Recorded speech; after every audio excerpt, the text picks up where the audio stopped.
আজ আমরা এই মুহূর্তে চলে এসেছি ওল্ড কারেন্সি বিল্ডিং, যেটি এই মুহূর্তে নাম ঘরে বাইরে। এই বিল্ডিংটি শুরু হয় 19th সেঞ্চুরিতে তার জার্নি, এবং যখন এটা শুরু হয় তখন এটি আগ্রা ব্যাংকের একটা ক্যালকাটা ব্রাঞ্চ হিসাবে রোল প্লে করতো। পরবর্তীকালে এই বিল্ডিংয়েতে বহু অফিস যাওয়া আসা করে, এবং তার মধ্যে আমরা দেখতে পাবো যে রিজার্ভ ব্যাংক অফ ইন্ডিয়া হিসাবে রোল প্লে করেছে। Even issue of currency exchange on British Raj, সেটারও কাজ এখানে হয়েছে। এই কারেন্সি বিল্ডিং একটা 3 স্টোরে বিল্ডিং, এবং এটি একটি ইটালিয়ান স্ট্রাকচার বিল্ডিং বলা যেতে পারে, এবং ভেনিশিয়ান ডিজাইন। এই বিল্ডিংটির যেটা দিয়ে তৈরি সেটার নাম হচ্ছে চুনার স্যান্ডস্টোন এবং মার্বেল দিয়ে তৈরি। অত্যন্ত সুন্দর একটি আর্কিটেকচারাল বিউটি বলা যেতে পারে।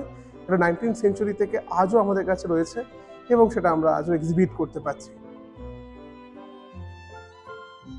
1996 থেকে 1998 অবধি যখন এই বিল্ডিংটা সিপিডাব্লিউডি এর আন্ডারে ভেঙে দেওয়ার কথা ভাবনা চিন্তা করা হয়, সেই সময় Indian national trust of art and culture heritage এবং ক্যালকাটা মিউনিসিপ্যাল কর্পোরেশন এটিকে রক্ষণাবেক্ষণ করার কথা ভাবে।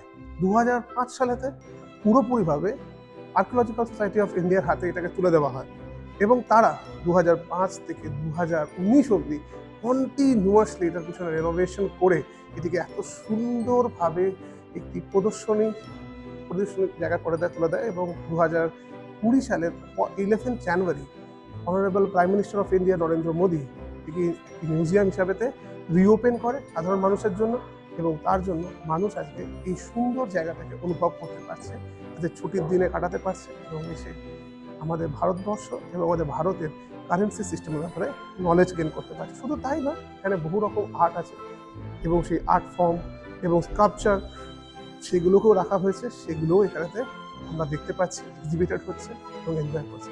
ঠিক যে জায়গাটা আমি এখন এই মুহূর্তে দাঁড়িয়ে আছি, সেটি হচ্ছে এই বিল্ডিংটার সবচেয়ে গুরুত্বপূর্ণ জায়গা। এখানে 3টে ডোম ছিল, যেটা স্কাইলাইটিং ছিল একটা সময়। ওই সময়তে এরকম ভেনেশিয়ান স্ট্রাকচার এবং ইটালিয়ান ডিজাইন কলকাতা শহরে আরেকটু দেখতে পাওয়া যেত না।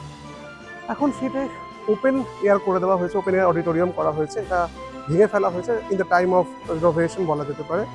আর এটা এখন অত্যন্ত সুন্দর লাগছে ওপেন এয়ারে। তো তাহলে ভাবুন, যখন এটা ডোম শেপ একটা স্কাইলাইটিং ছিল সেই যুগেতে, তাহলে তার বিউটি কোথায় ছিল। এখানে আগে ছিল হচ্ছে ব্যাংক নোট এক্সচেঞ্জ হতো, গোল্ড এবং সিলভার যেগুলো এক্সচেঞ্জ হয়ে থাকে সেগুলো এক্সচেঞ্জ হতো।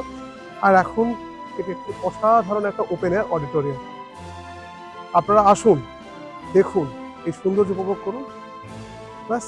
আর কি, ফলো করতে ভুলবেন না।